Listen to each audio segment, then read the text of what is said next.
Сайн бацхан уу. Өөрийгөө хайрлах уу YouTube сувгийн эрхэм хүндэт сонсогч үзэгчтэй өөрийгөө хайрлах уу сувгийн одоо 2 дугаар сизон эхлэхэд бэлэн боллоо. Намайг удаан хүлээсэн үү? Би та хэдийгээ маш их саналаа. Өөрийгөө хайрлах уу одоо сувг маань одоо эхэлснээс хойш одоо жил гаруй хугацаа болчихсон байна. Тэгээд байглаа өөрийгөө хайрлах одоо энэ хөө journey буюу аялалдаа гараад жил гаруй хугацаа өнгөрсөн байна. Ингээд тайцдаг дахин уулзж байгаадаа маш их баяртай байна. За одоо энэ жил гаруй хугацаанд маш их зүйл надад тохиолдлоо. За хамгийн сүүлд тайцдаг уулзнаас хойш юу тохиолдсон бэ гэдгээс одоо энэ сизнээ эхлэе гэж бодож байна. За юу болсон бэ гэхээр би хамгийн сүүл тайтайгаа ярилцахдаа би одоо нөгөө reconstructive буюу одоо нөгөө нөхөн сэргээх хаалгаа хийх гэж байгаа гэдээ ярьжсэн. Тэгээд энэ хаалгаа юу болсон бэ гэдэг талаар ярилцъя гэж бодож байна. Тэгээд энэний дараагаар бас одоо 2 дугаар сизонд маань юу болох одоо тий талаар ярилцъя. За ойр тайтаг ярилцаг болохоор ингээд камерын өмнө гарахад жоох эвгүй байна. Ягаад тэгэхээр би бүр нэг ингээд удаан ингээд нөгөө ярихгүй байгаад хахаар ингээд нэг юм хил ам эвлэхээ болчдөг юм байна. Тэгээд ингээд эвгүй болоод ирд юм байна.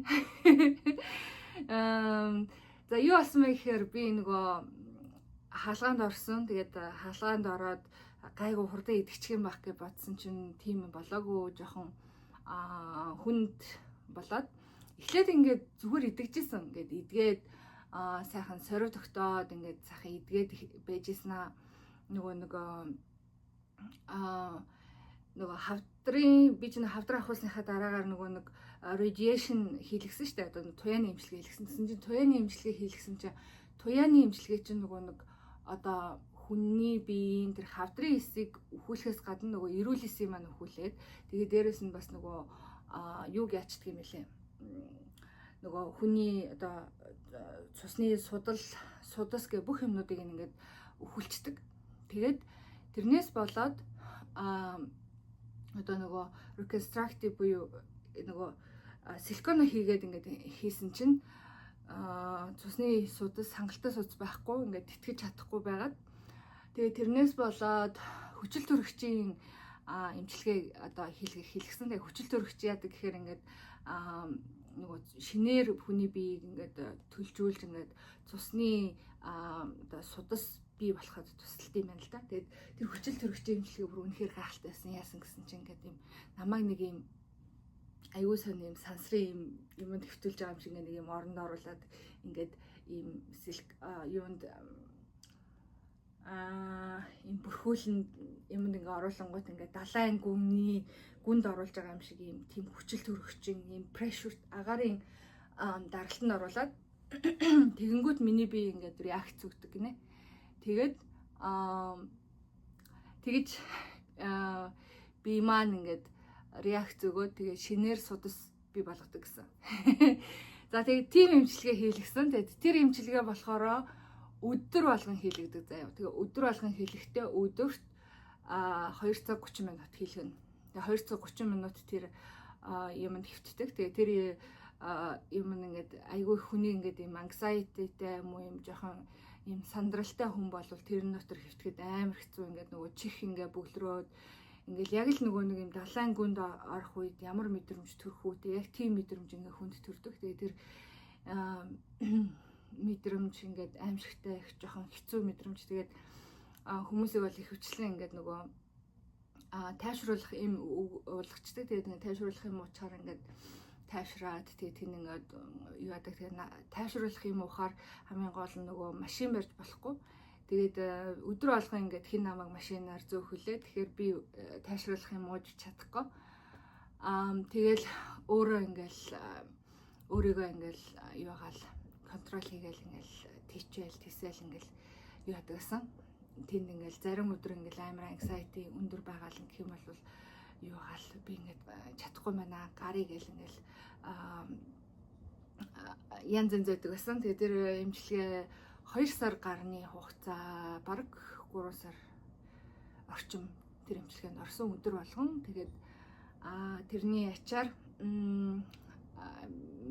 ашгүй гайгүй идэгсэн. Тэгээд шарах маань бас идгээд тэгээд гайгүй судас үссэн бах гэж найдаж байгаа. За нэг тийм юм болсон. Тэрний дараа бас яасан гэсэн чи ингээд нөгөө хаалгааны нөгөө сорив үүссэн байсан газраас маань ингээд нэг гэр бүлд маань ингээд нэг сэтгэл санаа маань юм тавгүй болсон л да. Надад нэг юм сэтгэл санаагаар хямрах юм асуудал гарсан. Тэгээд тийм хямрах асуудал гарсан чинь нөгөө нэг идэгжсэн соривнаас одоо би ингээд нөгөө нэг зүсэлт игээд ингээд яхаар чинь гадна талд ингээд нэг оёдл хийцэн байгаа. Тэмүүл дотор талд бас нөгөө нэг ингээд чиний булчин эднэрийг ойцсон байгаа оёдл байгаа шүү дээ. Тэр бол ингээд юм нөгөө хайлтдаг утсаар ойцсон байдаг. Тэгсэн чинь тэр хайлтдаг утас маань ингээд би маань тэр хайлтдаг утсыг юу нөгөө dissolve хийхгүй хайлуулахгүй тэгээд би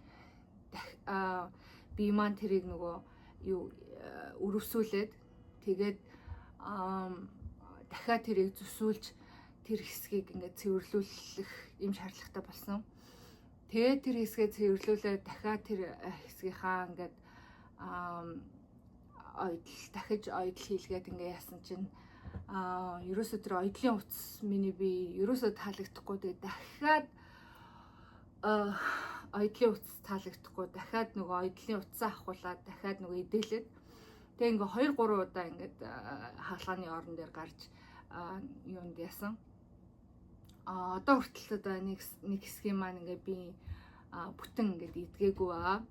Тэгээ тэр жоохон харамсалтай. Тэгээд тэрнээс болоод ер нь бол жоохон өөртөө ингээд анхаарал тавих шаардлага гарсан. Тэгээд тийм болохоор өөрийгөө хайрлах гэдэг YouTube суваг болон ингээд өөр юмд анхаарал хандуулж чадахгүй яг нэг л яг өөртөө анхаарал хандуулах шаардлагатай байлаа. Тэгээд тийм болохоор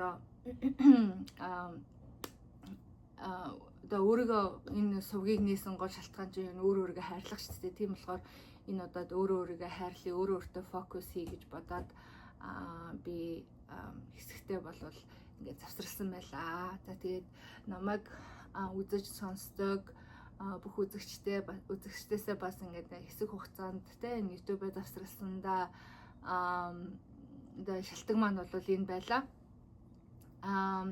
Гэхдээ бас зүгээр байсангүй, маш их сайхан мэдээтэй. За юу болсон бэ гэхээр бас ингээд яг ингээд ийм процесс дундаа би юу болсон гэсэн чинь зүгээр сууж чадахгүйсэн. Тэгээд би ингээд өвдснөөс хойш ингээд нэг юм шин перспектив гэх юм уу, одоо нэг юм тархины түгжээ гэдэг шиг юм болсон. Тэгээ тэр нь түгжээ тайлагдсан шиг юм болсон. Тэгээ тэр нь юу болсон гэхээр би ингээд нөө bucket list гэж байдаг шүү дээ. Ингээд зөндөө олон юм хиймээр санагдаад тэгээд тэр юмнуудаа ингээд би жигсаал болгоод ингээд одоо хийгээ яваад байгаа байхгүй юу. Тэгээ тэрний нэг нь болохоор би ямар нэг хүнд тустай юм хиймээр санагдаад тэгээд би коуч болмоор байна гэд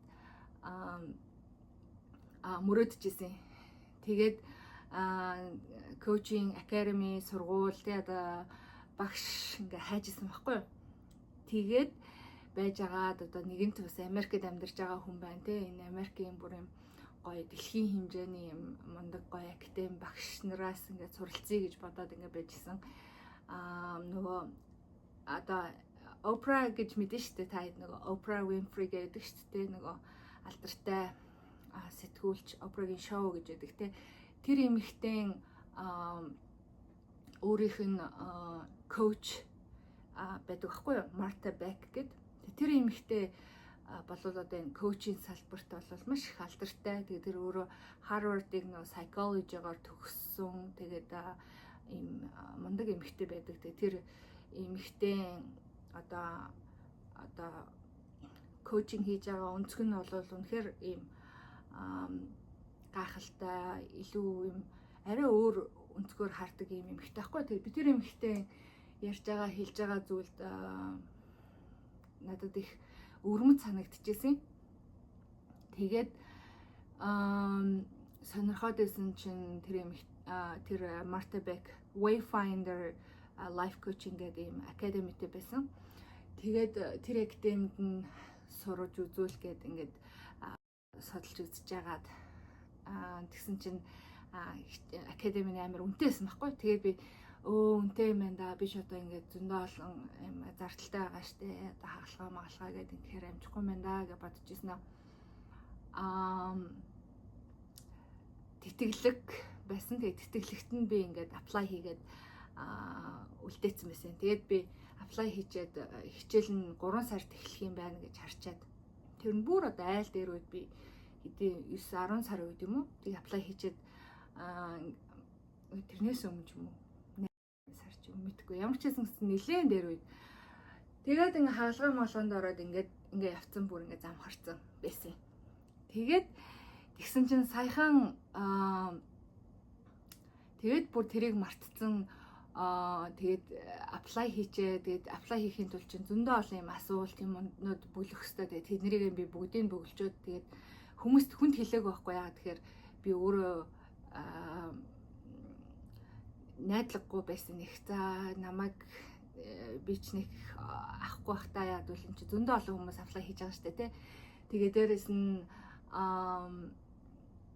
нөгөө нэг хитрхи их бас юмд найдад явах гэж бодоод тэг хинт ч хэлэхгүйгээр гэрийнхэндээ ч хэлээгүй, найз нөхдөд ч хэлээгүй, хинт ч хэлэхгүйгээр ингээ орхисон байсан.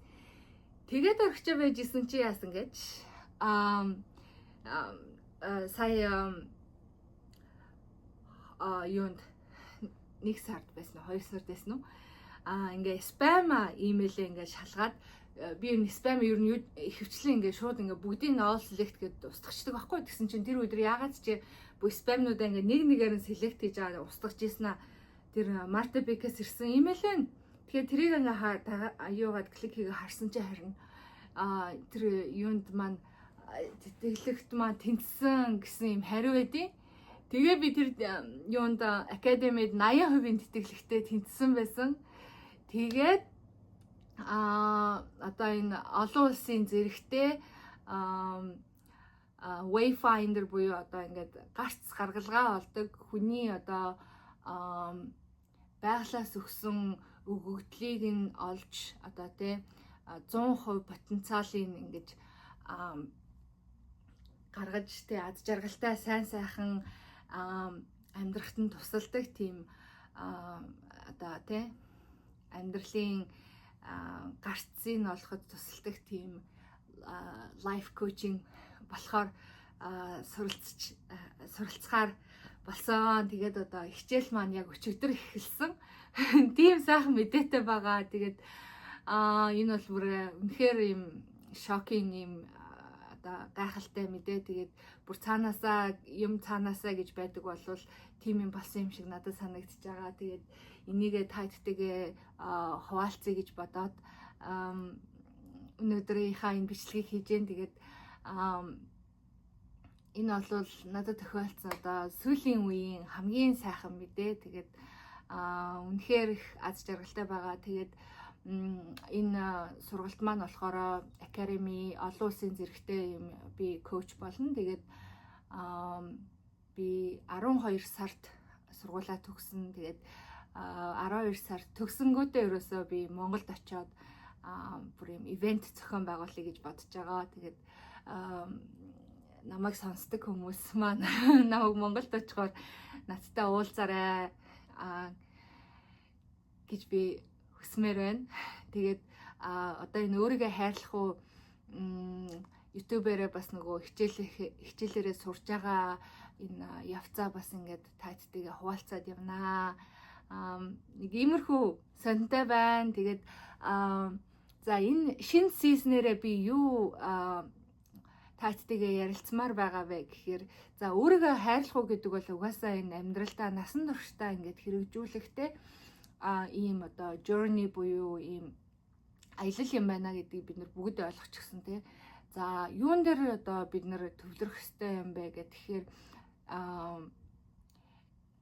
ганцхан одоо байгаль гэдэг хүний тий ингээд ийм өөрийгөө хайрлах гэдэг өнцгөөс биш бас өөрийгөө хайрлаад явж байгаа, хайрлах гад суралцаад байж байгаа хүмүүсийн бас тийм хүмүүсийг би зочноор оролцуулъя гэж би бодсон. Тэгээд надтай бас холбогдоод зочноор оролцох хүсэлтэй хүмүүс байвал надтай холбогдоорой. Би тэгээд тийм хүмүүстэй ингээд гоё ярилцлага маягаар онлайнаар те нэгэнд би одоо Америкт байгаа учраас эндээс зочид олдвол бас онлайнаар ингээд гоё зочидтай ярилцъя гэж бодож байгаа. Тэгээд гоё туршлага судлаа те. Тийм зорилготой байна. За тэгээд ер нь бол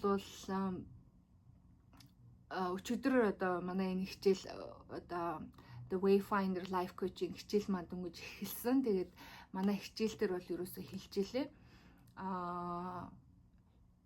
Цонхон байгаарэ гэж хэлсэн байгаа. Тэгээд цонх гэдэг бол юу вэ гэхээр хүний нүдийг нээх тийм гайд байх хэрэгтэй юм байна. Тэгэхээр би та хэдийнхээ нүдийг нээх ийм та хэдийг юу гэж хэлмээр юм бэ?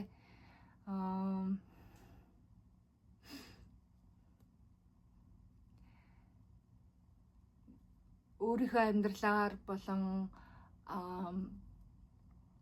туулж байгаа зүйлээрээ та хэдтэйгээ ингээд хамтдаа хөгжөөд явцгаая. Би бас энэ 3 сард юу хийж байгаа талаар яриа. 3 сард би юу яаж байгаа? Өдөрт 1.6 км алхахыг гээд нэг юм аян зохион байгуулж байгаа. Тэгээд энэ аяны хүрээнд юу хийж байгаа вэ гэхээр өдөрт ер нь бол 1.6 км гэдэг чинь амархан штэ 15-аас 20 минут алхана. Тэгээд гадаа алхана гэдэг чинь хүн нарны энерги авна. За тэгээд сэтгэл зүйд нөлөөлнө. За тэгээд биеийн эрүүл мэнд physically биеинд нөлөөлнө гэдэг ингээд маш олон талаараа ингээд сайн нөлөөтэй юм байна л да. Тэгээд тийм болохоор одоо нийгмийн хариуцлагын хүрээнд болон бас нэг хөхний хорт хавдрын эсрэг нөгөө судалгааны төвийнхөө бас нөгөө хандив цуглуулж байгаа төвдөө энэ сар их мөнгө шээ нэг би энэ сард нэг $100 цуглуулах юм хүсэлтэй байгаа. Дайл хэдийний $50 цуглуулсан байгаа. Тэгээд дахиад $50 цуглуулбал хангалттай гэж бодож байгаа. Тэгээд нэг тиймэрхүү жижигэн ийм зорилго тавиа. Тэгээд тэрнийхээ төлөө зүтгээд байна да. За нэг тиймэрхүү байна. Тэгээд надтай хамт байгаарай. Тэгээд та хэдийгээ ингээд уулзсандаа маш их баяртай байна. Тэгээд дараагийн дугаараар дахин уулзлаа түр баяртай. Тэгээд миний өөрийгөө хайрлах суваг таалагдсан бол бусдаа түгээгээрэй. Тэгээд